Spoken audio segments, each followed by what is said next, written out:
Let's talk politics now. The crisis rocking the All Progressive Congress in Edo State seems to have taken another twist as the spokespersons for the two major factions are already trading words. The new publicity secretary of the Anselm Ojezwa-led faction, Mr. Joseph Osagede, insists that the party is not divided as Mr. Ojezwa remains the legitimate chairman of the party in the state. But the spokesperson for the David Imuze-led faction said that his purported removal from office did not follow any due process.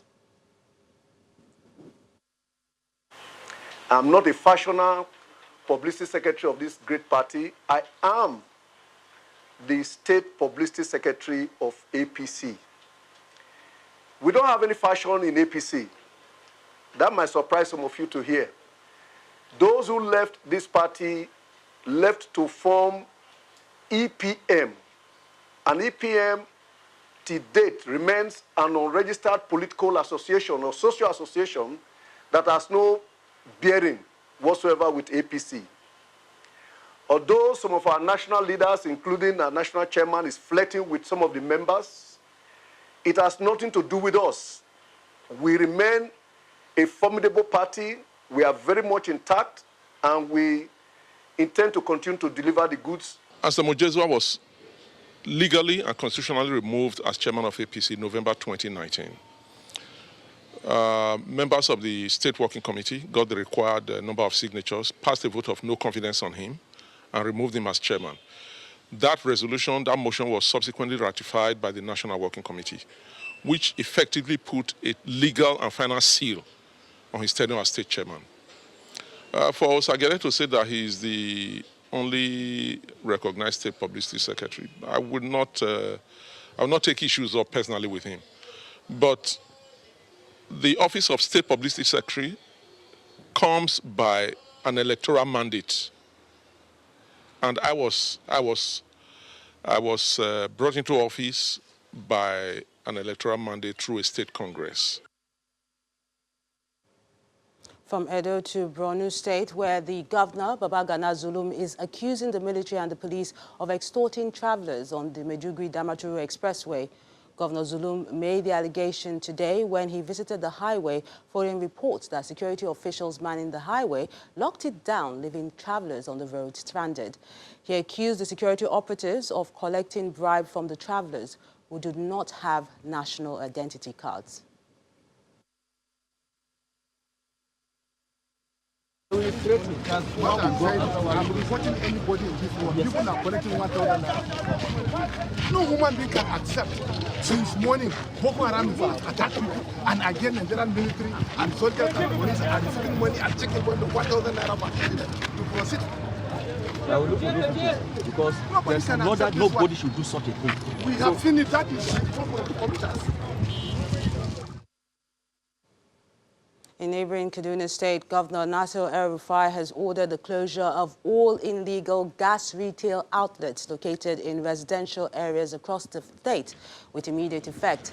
The governor's directive is coming barely 2 days after an explosion from an illegal gas retail shop in Sabuntesha area of Jukun local government area, which killed 6 people, including the Director General of the Nigeria Atomic Energy Commission, Professor Simon Malam. Governor El-Rufai appeals to residents to report such illegal gas outlets to the government for immediate action.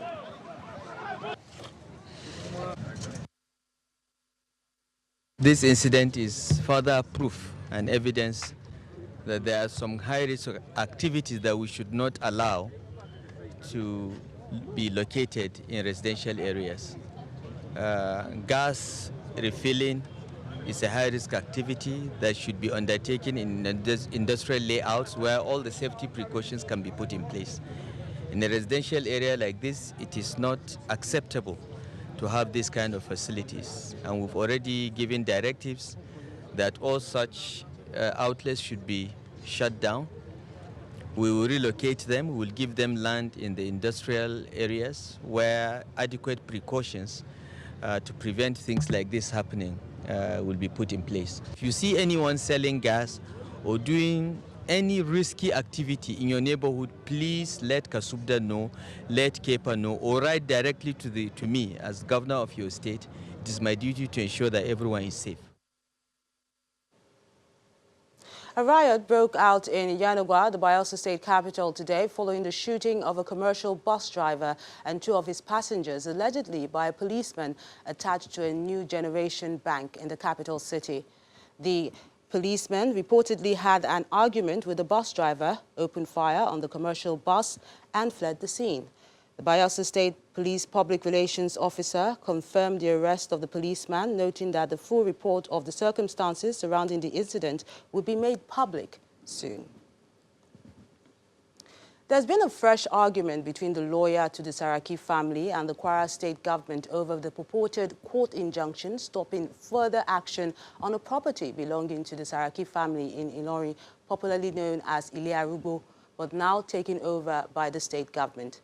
The lawyer representing the Saraki family, Mr. Abdulaziz Ibrahim, told Channels Television that Justice Abiodun Adebara of the Ilorin High Court granted an injunction that the state government should not go near the land to either construct or do anything on it, pending the determination of the hearing, which has been fixed for January the 15th. But the Commissioner for Justice and Attorney General denied receiving any ruling barring the government, insisting that the state government is waiting and will meet them in court when he receives the ruling. The Saraki family is challenging the recent action of the state government, which ordered the revocation of the ownership of the property, which the government said was occupied without legal documentation. Now let's find out what's happening in the world of business. Bisi is standing by with details. Banking, so easy, so simple. Dial *894# now to experience it. You first, First Bank.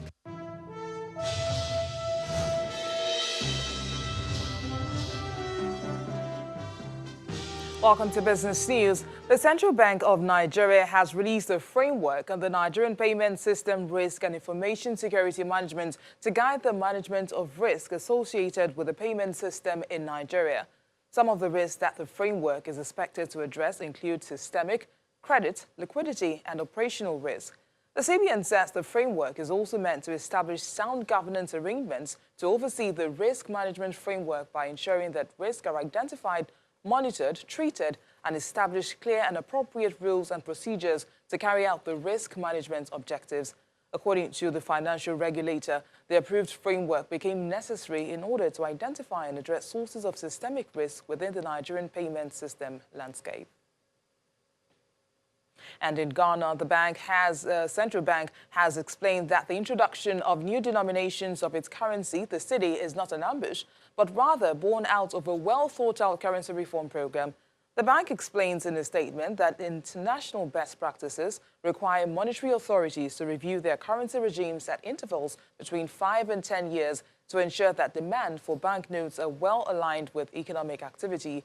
The financial regulator says the essence of redenomination of the cedi 12 years ago has been eroded on real terms by high inflation and depreciation of the currency. It assures customers that the new reform will ensure customer convenience, improve efficiency in high-value transactions in cash, reduce cost of printing, as well as enhance currency management processing. Our markets across the globe are still reacting to the aftermath of the assassination of Iran's military leader Qasem Soleimani by a U.S. airstrike in Iraq. At the commodities market, oil prices rose more than 2% earlier today, with Brent touching a 3-month high of $70 a barrel before eventually settling at $69 per barrel. Similarly, gold soared to its highest in nearly 7 years, with U.S. gold up 1.6% and silver gained 2%. Well, let's hit Nigeria's stock market now, which kicks off the first full trading week of January on a high, with the all-share index crossing the 27,000 mark on Monday. Here's Teniola Shobowale with today's trading summary.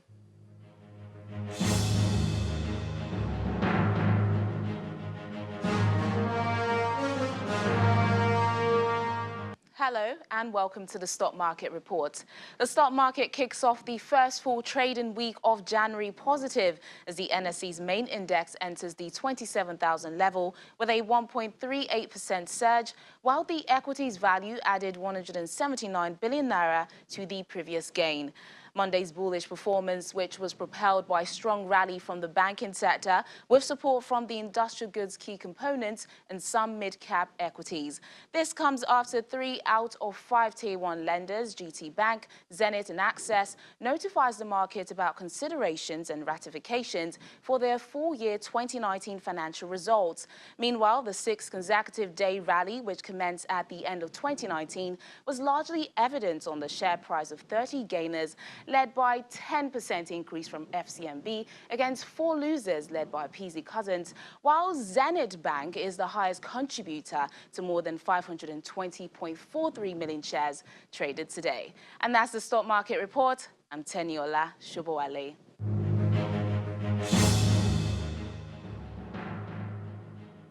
Many thanks, Tenny. Meanwhile, the S&P 500 rose slightly on Monday, recovering losses from earlier this session despite rising geopolitical worries following last week's U.S. killing of Iran's top general. Let's see today's numbers.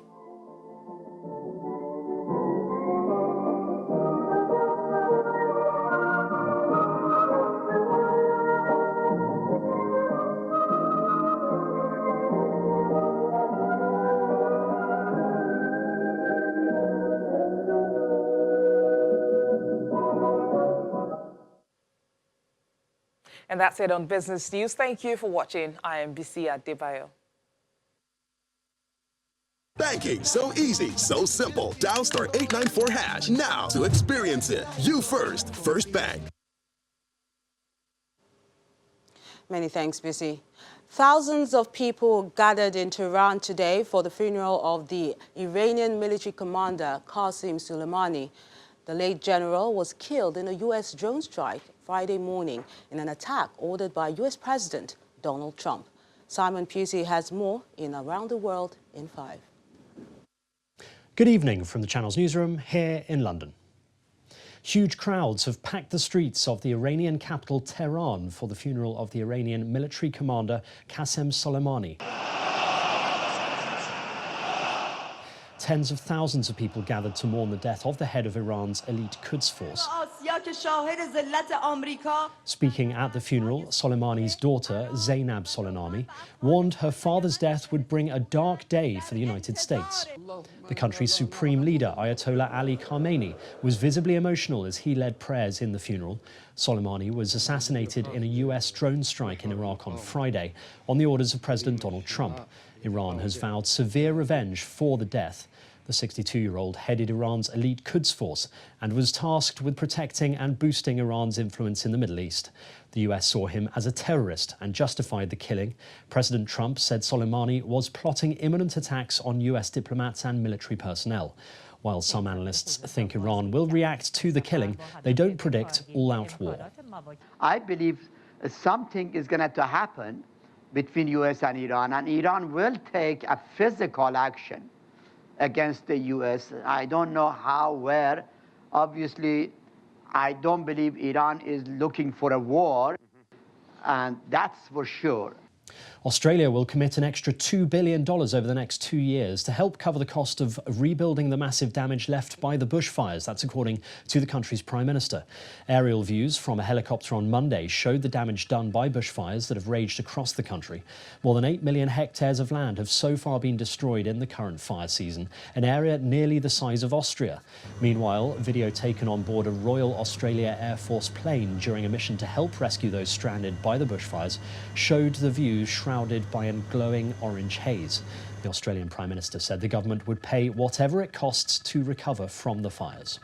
The Commonwealth is committing an initial $2 billion over the next 2 calendar years, starting right now, to support all of the efforts of recovery right across the country. 3 Americans, 1 US military service member and 2 contractors have been killed by Somalia's Al-Shabaab militant group during an attack on a military base in Kenya. US Africa Command confirmed an attack on the Manda Bay airfield in Lamu County, which is close to the Somali border. The base was used by both US and Kenyan forces, and the group published pictures of masked gunmen standing next to an aircraft in flames. They claim they destroyed 7 aircraft and 3 military vehicles. Al-Shabaab have been fighting for more than a decade to overthrow the Somali government and impose strict Islamic law. An airstrike has hit a military academy in the Libyan capital of Tripoli, killing at least 30 cadets and injuring 33 others. The missiles fell right in the middle of 2 groups of cadets. The Libyan government of national accord has declared 3 days of mourning and said the airstrike was conducted by a foreign air force supporting the war criminal Khalifa Haftar. The East-based army, led by Khalifa Haftar, denied its link to the airstrike. Several cases of the H5N8 bird flu have been reported in Poland since last week, causing the death of at least 100,000 birds. Polish veterinary authorities said that the earliest case of bird flu was found on December 31st at a poultry farm in the eastern part of the country. It caused the death of at least 25,000 of the birds. The local government then killed about 60,000 birds to prevent a possible epidemic spreading. As the largest poultry producer in Europe, Poland has not seen a bird flu outbreak since 2017. Kane Tanaka has extended her record as the world's oldest person by celebrating her 117th birthday at a nursing home in Fukuoka in southern Japan. She marked her birthday with a party attended by her family, staff and friends at the nursing home. Tanaka took a bite from a slice of her big birthday cake before commenting that she wanted more. Last year, she was confirmed as the oldest living person, aged 116 years, 66 days old. And that's according to the Guinness Book of World Records. And finally, Tom Hanks has been honoured with a Lifetime Achievement Award at the Golden Globes to mark his 30-year movie career. In an emotional acceptance speech, he thanked his wife and 5 children before acknowledging a long list of actors and directors who he said had contributed to his long success. A man is... Sorry. A man is blessed. A man is blessed with a family sitting down front like that. A wife who is fantastic in every way, who has taught me what love is. 5 kids who are braver and stronger and wiser than their old man is. And that's your international news around the world in 5. A very emotional Tom Hanks there. Thank you so much, Simon. And still ahead on the news at 10. Spain through to the quarter-final of the inaugural ATP Cup with a game to spare after beating Uruguay 3-0. That's on Sports News. Stay with us.